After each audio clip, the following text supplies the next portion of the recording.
আসসালামু আলাইকুম ওয়া রাহমাতুল্লাহ।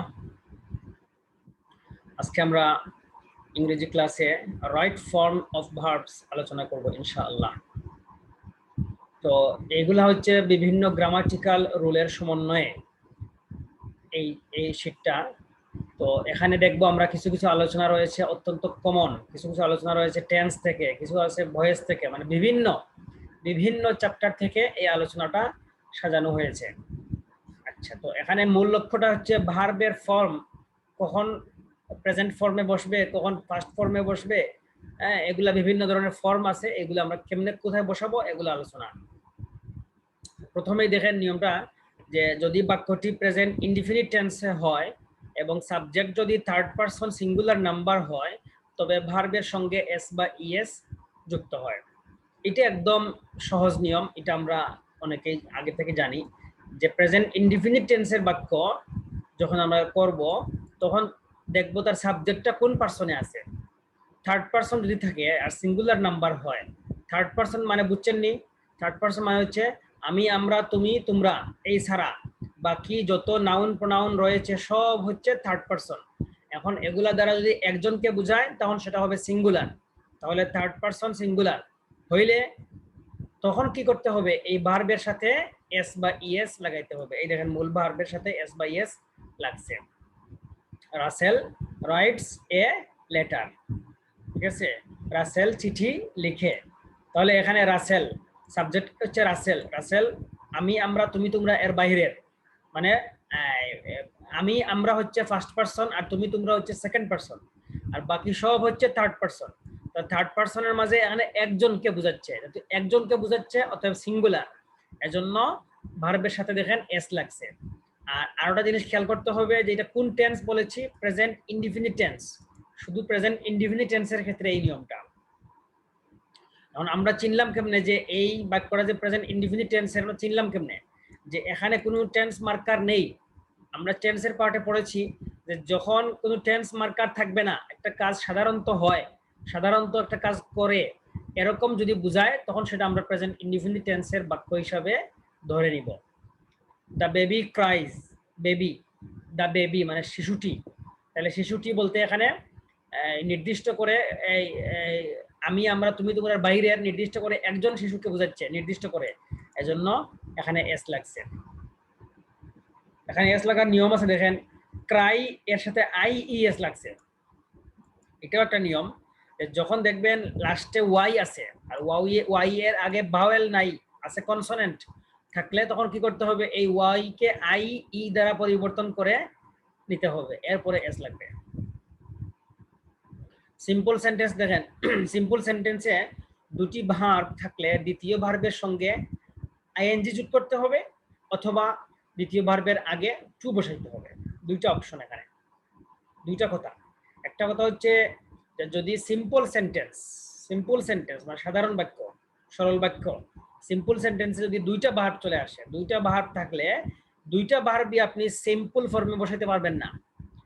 হয় একটা ভার্বের সাথে আইএনজি লাগবে, অথবা এই ভার্বে এই মানে দ্বিতীয় ভার্বের সাথে আইএনজি লাগবে, অথবা দ্বিতীয় ভার্বের আগে টু লাগবে। যে কোনো একটা ফর্ম নিতে হবে। সেটা আমরা বাক্যের মুড দেখে আমরা সেটা ঠিক করব। যেমন দেখেন এখানে he saw the boy playing in the field. He saw মানে কি? সে দেখলো। দ্য বয় শিশু বালকটিকে। প্লেইং, প্লেইং মানে কি? প্লেইং মানে খেলছে। ইন দ্য ফিল্ড কোথায় খেলছে? মাঠে। তাহলে হি স এটা হচ্ছে একটা ভার্ব, আর প্লে একটা হচ্ছে আরেকটা ভার্ব, এজন্য দ্বিতীয় ভার্বের সাথে আইএনজি লাগাইছি।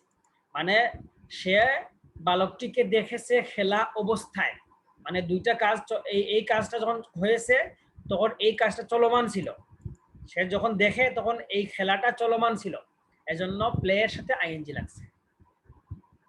আই হার্ড হিম স্পিকিং, এজন্য দেখেন স্পিক এর সাথে আইএনজি লাগছে। হার্ড হচ্ছে একটা ভার্ব আর পরবর্তী ভার্ব হচ্ছে স্পিক, এজন্য স্পিক এর সাথে আইএনজি লাগছে। কেন লাগলো আইএনজি? যে আই হার্ড হিম, আমি তাকে শুনলাম। কোন অবস্থায় শুনলাম?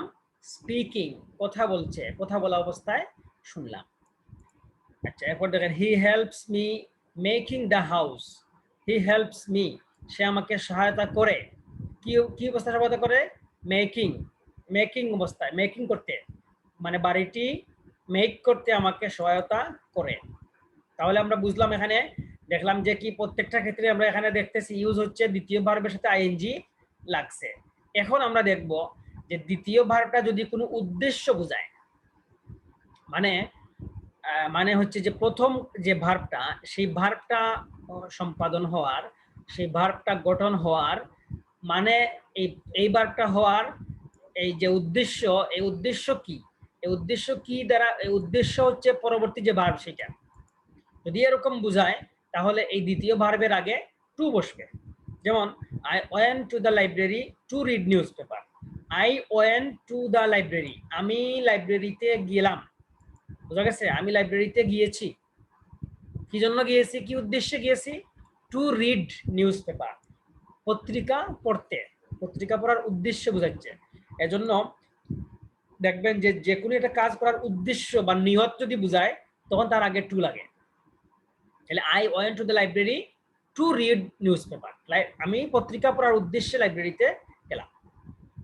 হি repaired the boot to sell it, সে বিক্রি করার উদ্দেশ্যে বুটটা, নৌকাটা রিপেয়ার করে নিল। ঠিক আছে?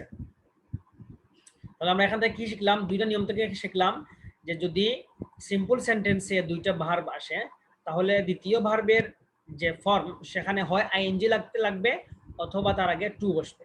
আইএনজি লাগবে কখন? যে কোনো অবস্থা বোঝায়, যে এই অবস্থায় দেখছে বা এই অবস্থায় হয়েছে, তখন বুঝাবে। আর টু লাগবে কখন? যে যখন দেখবেন উদ্দেশ্য বুঝাইছে, উদ্দেশ্য বুঝাইলে তা এই ভার্বের আগে টু লাগাই দিবেন। 4 দেখেন, নো সুনার হেড, এরপরে ড্যাশ, এরপরে দেন, মানে কি এই এখানে কিছু একটা জিনিস তো বসবে নাকি, বসার পরে দেন বসবে, এই জিনিসটা মুখস্থ রাখতে হবে আমাদেরকে। No sooner had then, scarcely had when, hardly had when. তাহলে আমরা দেখলাম নো সুনার এর পরে দেন বসে, আর বাকি দুইটার ক্ষেত্রে হোয়েন বসে। এখন এখানে নিয়মটা কি? নিয়মটা হচ্ছে যে এই যে দুইটা অংশ দেখতে পাচ্ছেন, এইটা হচ্ছে, এই দেখেন এই তিনটা, এইটা হচ্ছে একটা অংশ, আর দেন আর হোয়েন হচ্ছে দ্বিতীয় অংশ। তাহলে বলতেছি এখানে আমরা যে প্রথম অংশ পাস্ট পারফেক্ট টেন্স অনুযায়ী হবে, অর্থাৎ ভার্বের পাস্ট পার্টিসিপল ফর্ম হবে, আর দ্বিতীয় অংশ পাস্ট ইনডিফিনিট টেন্স অনুযায়ী হবে, অর্থাৎ ভার্বের পাস্ট ফর্ম হবে। আমরা এক্সাম্পল দেখি যে no sooner had the bell rang, no sooner had the bell rung then the teacher entered the classroom. এটা মানে কি? মানে হচ্ছে no sooner had the bell rung, bell বাজতে না বাজতেই then the teacher entered the classroom, শিক্ষক ক্লাসরুমে প্রবেশ করলেন। এই বাক্যের অর্থ এভাবে বোঝায় যে এই কাজটা শেষ হতে না হতে পরবর্তী কাজটা হয়েছে, মানে এটা শেষ হওয়ার সঙ্গে সঙ্গেই পরেরটা হয়ে গেছে, এরকম আর কি হচ্ছে। তাহলে এখানে কাজটা কি? কাজটা হচ্ছে নো সুনার হেড, এরপরে যে প্রথম যে ভার্বটা আসবে এটাকে নিতে হবে কি ফর্মে নিতে হবে? পাস্ট পার্টিসিপল ফর্মে নিতে হবে। কেন? এই দেখেন হেড আছে, এই যে হেড আছে এজন্য এইটা ভার্বের পাস্ট পার্টিসিপল ফর্ম হবে। রিং ভার্বটা রাং হয়েছে। এরপরের অংশটা দেন দ্য টিচার, এরপরে যে ভার্ব আসবে এটা হবে পাস্ট ফর্মে, মানে সিম্পল পাস্ট ইনডিফিনিট ফর্মে হবে। ঠিক আছে? এরপর দেখেন scarcely had he arrived at the bus stand when the bus left. ঠিক আছে?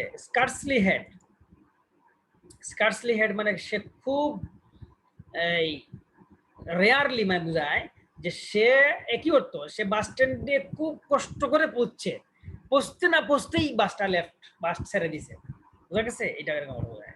Hardly had the nature taken the chain when he ran away. তাহলে কি হইলো? স্নেচার টেকেন দ্য চেইন, স্নেচার মানে ছিনতাইকারী বা চোর, এই চেইনটা ছিনতাই করে নিতে না নিতেই সে দৌড় দিল। ঠিক আছে? নিয়েই সে দৌড় দিল। তাহলে এই নিয়মে আমরা বুঝতে পারলাম যে এই যে তিনটা বা এই ফর্ম দেখলাম আমরা, এটা হইলো কনজাংশন তিনটা, এই তিনটা পরে এই প্রথম অংশের পরে এই যে হেড যুক্ত যে অংশটা, এটার পরে যে ভার্ব আসবে সেই ভার্বের কি নিতে হবে? সেই ভার্বের এই পাস্ট পার্টিসিপল ফর্ম নিতে হবে। ঠিক আছে? সেই ভার্বের পাস্ট পার্টিসিপল ফর্ম নিতে হবে। আর এর পরবর্তী যে ভার্ব আসবে সেখানে নিতে হবে পাস্ট ইনডিফিনিট ফর্ম।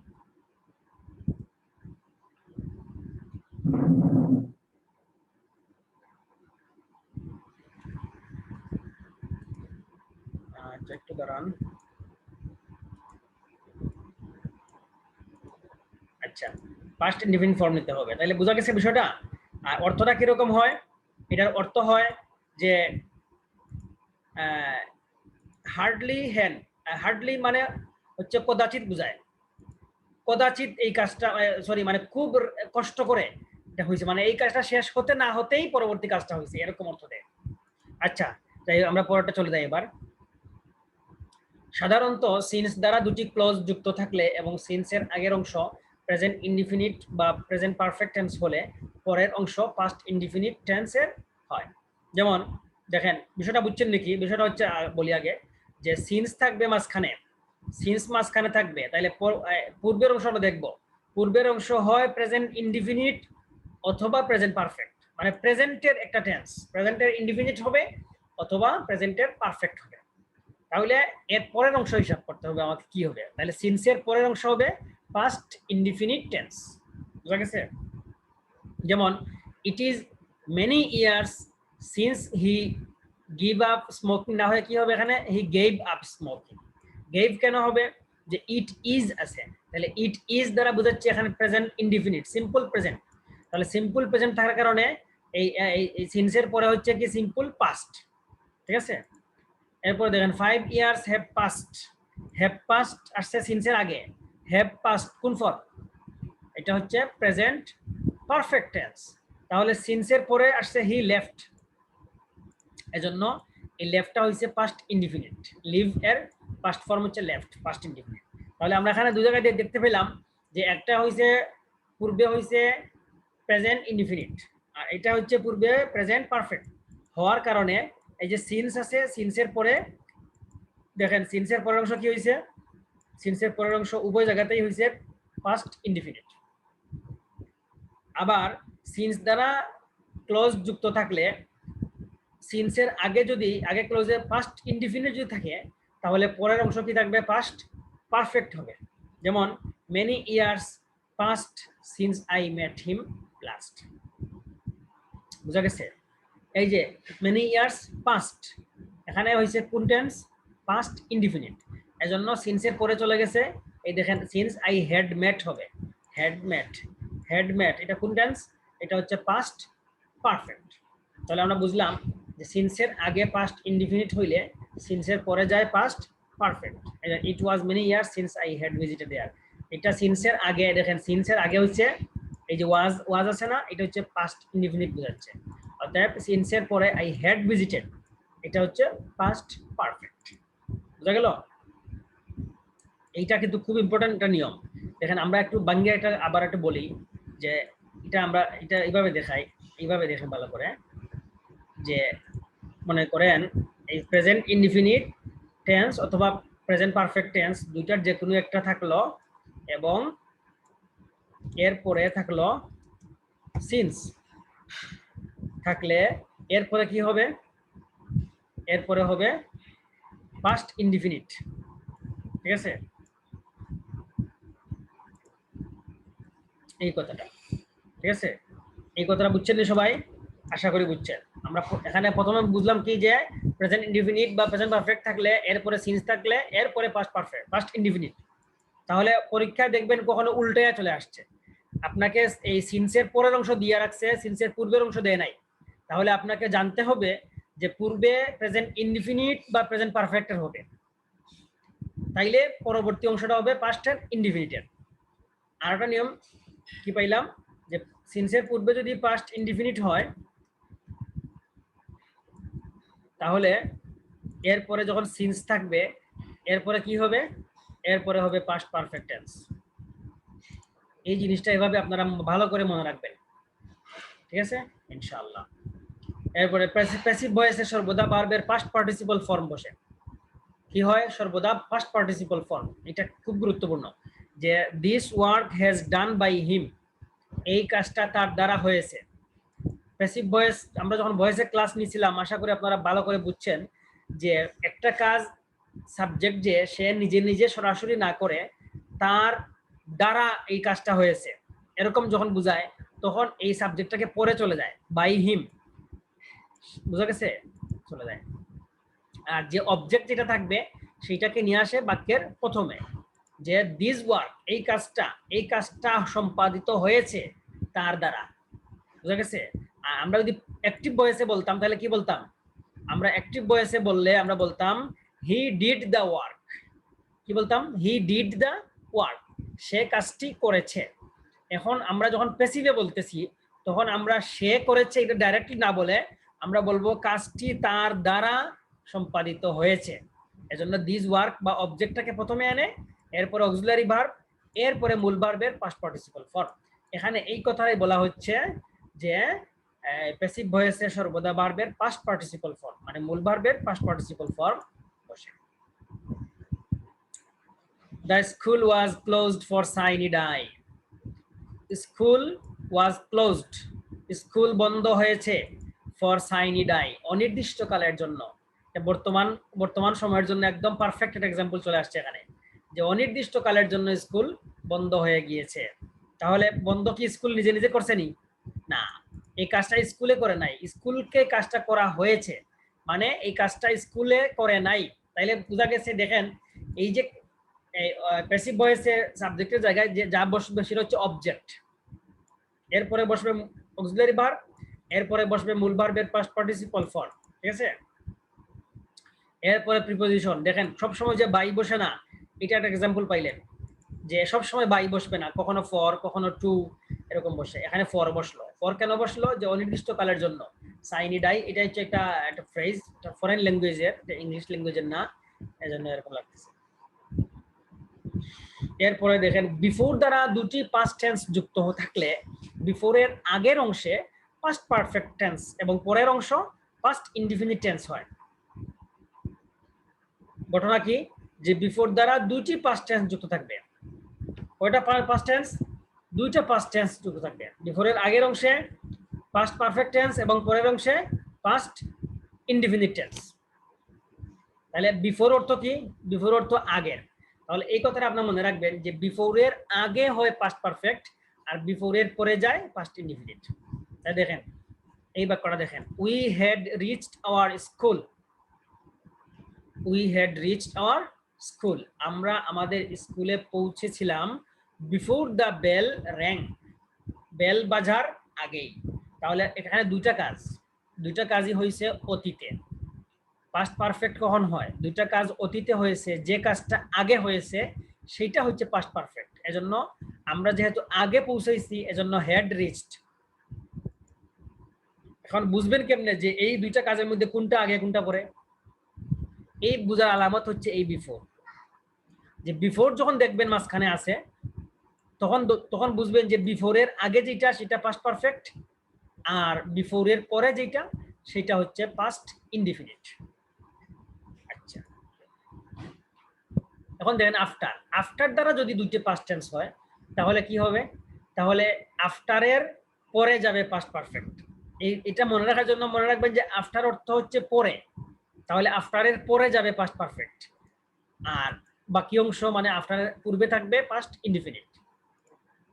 যেখানে example, they arrived the station after the train had left, they arrived the station, তারা স্টেশনে পৌঁছলো। এটা হচ্ছে দ্য ট্রেন হ্যাড লেফট, ট্রেনটি ছাড়লো। তাহলে কাজ এখানে দুইটা কাজ হয়েছে। দুইটা কাজের মধ্যে আগে কোনটা হয়েছে? আগে হয়েছে the train had left, train আগে ছাড়ছে, এরপরে তারা স্টেশনে পৌঁছাইছে। তাহলে আমরা বুঝবো কেমনে যে আফটার যখন দেখছি আমরা তখন দেখবো যে আফটারের পরের যে অংশটা আছে এইটা হচ্ছে পাস্ট পারফেক্ট। আর পাস্ট পারফেক্ট মানে কি? এই কাজটা আগে হয়েছে, বুঝা গেছে? মানে দুইটা কাজই এখানে অতীতকাল, বুঝা গেছে? দুইটা কাজই কি? দুইটা কাজই হচ্ছে অতীতকাল। এই দেখেন দুইটা কাজ, এখানে এই হচ্ছে একটা কাজ, এই হচ্ছে একটা কাজ, আর আফটারের পরে এই হচ্ছে আরেকটা কাজ। তাহলে দুইটা কাজের মধ্যে কোনটা আগে কোনটা পরে আমরা কেমনে বুঝবো? আগে তো বলছি বিফোরের আগে যেটা সেটা হচ্ছে আগে হয়েছে, এখন বলবো যে আফটারের পরে যেটা সেই কাজটা আগে হয়েছে। বুঝা গেছে? মানে আফটারের পরে যাবে পাস্ট পারফেক্ট। ঠিক আছে? আচ্ছা, এরপরে দেখেন এরপরে have, has, had, got, get, cause, make ইত্যাদি ভার্ব যখন কোনো সেন্টেন্সের মধ্যে পজিটিভ ভার্বের কাজ করে, এখন আসছে পজিটিভ ভার্বের নিয়ম। পজিটিভ ভার্ব চাকরি পরীক্ষার জন্য খুব গুরুত্বপূর্ণ। পজিটিভ ভার্ব হচ্ছে কজ তৈরি করা, মানে একটা কাজ আমি করি নাই, আমি আরেকজনকে দিয়ে কাজটা করাইছি, তার মানে কি আমি ওই যে আরেকজনকে দিয়ে কাজটা করালাম, তাহলে আমি কজ তৈরি করেছি, কারণ তৈরি করেছি। এজন্য এই সমস্ত ভার্বকে বলা হয় পজিটিভ ভার্ব। যে আচ্ছা, আমরা একটা এক্সাম্পল দিই আগে। দেখেন, I got the work done by him. I got the work done by him, আমি তাকে দিয়ে কাজটি করিয়েছি। I got the work done, আমি কাজটি করিয়েছি, বাই হিম, তার দ্বারা। তাহলে এই কাজটা আমি করি নাই, কাজটা তাকে দিয়ে করাইছি। বুঝা গেছে? তাহলে এখানে নিয়ম কি? নিয়ম কি হচ্ছে যে বস্তুবাচক অবজেক্ট থাকলে, এক্ষেত্রে আমরা কি বলতেছি যে বস্তুবাচক অবজেক্ট থাকলে মেইন ভার্বটি পাস্ট পার্টিসিপল হবে। বস্তুবাচক অবজেক্ট মানে আই গট, এই যে আমরা যে ভার্বগুলো বলতেছি এগুলা মুখস্থ রাখবেন। এইগুলা হচ্ছে positive verb. Have, has, had, got, get, cause, make. Got আর গেট একই জিনিস, মানে গেটের ফার্স্ট ফর্ম আগে গট। আচ্ছা, আর হ্যাভ, হ্যাজ, হ্যাড তিনটা মূলত একই জিনিস। এই তিনটা হচ্ছে একটাই হ্যাভ ভার্ব। হ্যাভটা কখনো হ্যাজ, কখনো হ্যাভ, কখনো হ্যাড। আর গেট, গট দুটাই হচ্ছে একই জিনিস। কজ, মেক এটা হচ্ছে আলাদা। তাহলে এইগুলা, এই ভার্বগুলাকে বলা হয় পজিটিভ ভার্ব। এই ভার্ব এখানে আরেকটা আছে হেল্প। আচ্ছা, যাই হোক, তো পজিটিভ ভার্বের কাজ করে তখন কি করতে হবে দেখবো। এই ভার্বের পরে মানে গেট, গট এগুলার পরে যখন বস্তুবাচক অবজেক্ট থাকবে তখন মেইন ভার্বটির পাস্ট পার্টিসিপল ফর্ম হবে। আর এই একই বারবার বলতেছে যে এই ভার্বগুলা যখন কোনো সেন্টেন্সের মধ্যে পজিটিভ ভার্বের কাজ করে তখন ব্যক্তিবাচক অবজেক্ট যদি থাকে তখন কি করতে হবে? মেইন ভার্বের প্রেজেন্ট ফর্ম হবে। কি করতে হবে? মেইন ভার্বের প্রেজেন্ট ফর্ম হবে। আর এক্ষেত্রে কেবল গট বা গেট এর পরে ব্যক্তিবাচক অবজেক্ট থাকলে তার পরবর্তী ভার্বের আগে টু বসে। ঠিক আছে? এখন আমি যদি ধরেন এই এই বাক্যটা কিভাবে বলতাম, যে এখানে গেট বা গট না বলে আমি ওখান থেকে এটা নিয়ে আসতাম, যে হেড নিয়ে আসতাম। গট না বলে হেড, তাহলে কিন্তু আই হেড হিম, তখন আর টু বসবে না। বুঝা গেছে? I head him do the work, আমি তাকে দিয়ে কাজটি করালাম। এই যে এই কথাটা আমরা এখানে বলছি যে have, has, had, got, get এর ভার্ব থাকলে কোন সেন্টেন্সের মধ্যে এগুলো থাকলে কি হয়? ব্যক্তিবাচক অবজেক্ট থাকলে মেইন ভার্বটি প্রেজেন্ট ফর্ম হয়। বুঝা গেছে? এই যে আই হ্যাড হিম, হিম দ্বারা বুঝাচ্ছে ব্যক্তিবাচক অবজেক্ট, তাহলে ডু দ্য ওয়ার্ক, এই যে ডুটা প্রেজেন্ট ফর্মে বসছে। কখন? হ্যাভ, হ্যাজ, হ্যাড, তাহলে গেট, গট আমরা কেটে ফেলি এখান থেকে।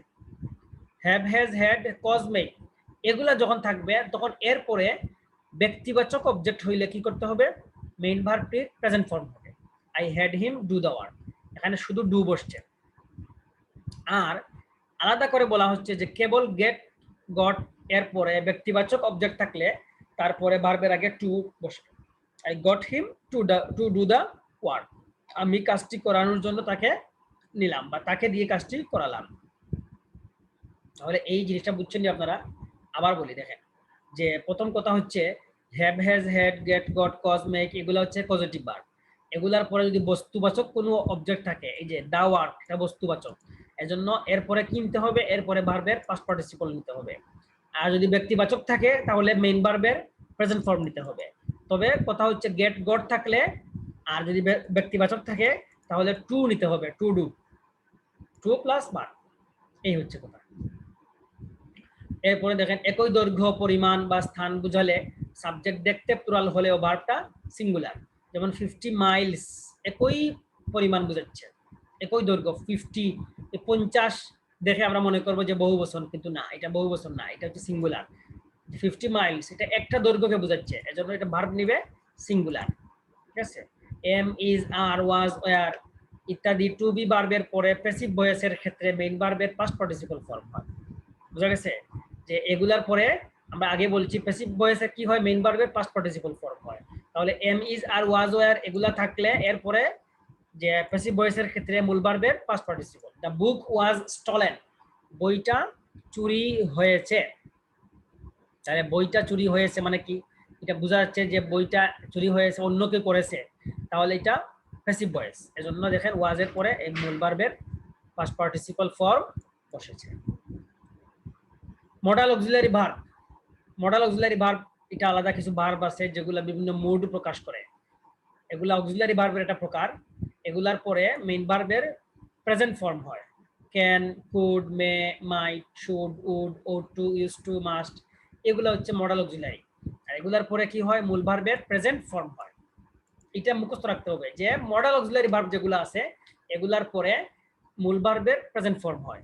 কারণ মডাল অক্সিলারি কিন্তু বিস্তারিত একটা পার্টই আছে আলাদা, যদি সময় হয় ইনশাআল্লাহ একটা ক্লাস দেখা যাক এখান থেকে নেওয়া যায় কিনা। আলাদা একটা পার্ট আছে এখানে, প্রত্যেকটা ব্যবহার, সব ব্যবহার দিয়ে কোন সময় কি অর্থ দেয় এটা আলাদা একটা চ্যাপ্টার আছে। তো আপনারা আপাতত এগুলো মুখস্থ রাখবেন যে এগুলার পরে মূল ভার্বের প্রেজেন্ট ফর্ম হয় এবং এগুলোর সাথে এস বা ইএস লাগে না, এটা খেয়াল রাখবেন। এই মডেল অক্সিলারি পরে যে মূল ভার্ব থাকবে এখানে এস বা ইএস লাগবে না, বেস ফর্ম যেভাবে আছে সেভাবে বসবে। Everybody should respect his parents, should আসার পরে রেসপেক্ট, এখানে এস বা ইএস বসবে না, এভরিবডি যদিও সিঙ্গুলার। ইট মে রেইন, ইট মে রেইন, মে এর পরে রেইন বসছে। সাধারণত সেন্টেন্স যদি ভবিষ্যৎ নির্দেশক শব্দ বা ফ্রেজ হয়, যেমন tomorrow, the day after tomorrow, in the future, next ইত্যাদি থাকলে ফিউচার ইনডিফিনিট টেন্স হবে, মানে ভবিষ্যতের ইন্ডিকেট করে কোনো নির্দিষ্ট করে কোনো ডেট বা ডেটের নাম এভাবে থাকলে তখন প্রেজেন্ট ফর্মে এই যে আমরা ফিউচার ইনডিফিনিট টেন্স হবে, তাহলে সেক্ষেত্রে ভার্বের প্রেজেন্ট ফর্ম বসবে। যেমন I shall go to Dhaka tomorrow, I shall go, I will go এভাবে দিবেন। তাহলে আই উইল এর পরে তো কি হয়, মূল ভার্বের প্রেজেন্ট ফর্মই তো বসে। সেন্টেন্সের সাবজেক্ট সিঙ্গুলার নাম্বার হলে ভার্বের কি হয়, সিঙ্গুলার হয়, এটা ইজি নিয়ম। আর সাবজেক্ট প্লুরাল হলে ভার্ব প্লুরাল হবে, এটা তো ইজি নিয়ম। যে the test of the mangoes, the test of the mangoes is so, এখন ম্যাঙ্গোজ বহুবচন দেখে মনে করবেন না যে এটা বহুবচন, না, এখানে টেস্ট হচ্ছে সিঙ্গুলার, স্বাদ এক বচনকে বলছে, এজন্য ইজ হয়েছে এখানে। আচ্ছা, the flowers of the garden are beautiful, এখানে ফ্লাওয়ার্স এটা হচ্ছে বহুবচন, বাগানের ফুলগুলো, তাহলে ফুলগুলো আমরা উদ্দেশ্য হচ্ছে ফুলগুলো, এজন্য এখানে ভার্ব হইছে আর, বহুবচন। ঠিক আছে, এরপরে হচ্ছে মূল ভার্বের আগে টু বি বা হ্যাভিং থাকলে ভার্বের পাস্ট পার্টিসিপল ফর্ম হয়। মূল ভার্বের আগে যদি টু বি থাকে অথবা হ্যাভিং কথা থাকে তাহলে ভার্বের পাস্ট পার্টিসিপল হবে। হ্যাভিং মানে এই কাজটা কমপ্লিট বোঝায়, আর টু বি দ্বারা বোঝাচ্ছে এটা পাস্ট, এটা হচ্ছে প্যাসিভ ফর্মে নিয়ে আসে, এজন্য পাস্ট পার্টিসিপল নিতে হবে। যে a community centre is going to be established, একটা কমিউনিটি সেন্টার প্রতিষ্ঠিত হতে যাচ্ছে। Is going to be, is going to, be going to, এটা এক ধরনের মডেল, এটা অর্থ হচ্ছে কোনো কিছু শুরু হতে যাওয়া। তাহলে এ community centre is going to be established মানে কি, একটা কমিউনিটি সেন্টার প্রতিষ্ঠিত হতে যাচ্ছে। তাহলে এই টু বি আছে না, এরপরে মূল ভার্বের বেস ফর্ম না হয়ে পাস্ট পার্টিসিপল ফর্ম বসবে। I do not mind having a cup of tea, ঠিক আছে, এখানে হ্যাভিংটা মূল verb. He went home having his salary. এখানে আসলে এই যে নিয়ম বলা হয়েছে হ্যাভিং থাকলে পাস্ট পার্টিসিপল ফর্ম হয়, এখানে এক্সাম্পল এখানে দেওয়া হয়নি। এখানে আপনি দিতে পারেন যে having taken my meal I will go to bed, ঠিক আছে, এভাবে দিতে পারেন আপনি। হ্যাভিং, এখানে হ্যাভিং না দিয়ে দিতে পারেন আপনি হ্যাভিং কমপ্লিটেড মাই টাস্ক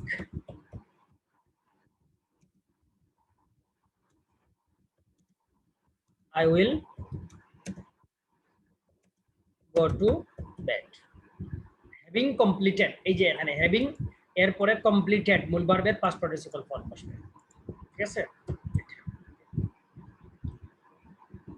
আচ্ছা, আমরা তাহলে আজকে পর্যন্ত শেষ করে দেই। আগামী দিন আমরা এরপর থেকে ইনশাআল্লাহ শুরু করব। সবাই ভালো থাকবেন। ওয়া আখিরু দাওয়ানা আলহামদুলিল্লাহি রাব্বিল আলামিন। আসসালামু আলাইকুম ওয়া রাহমাতুল্লাহি ওয়া বারাকাতুহু।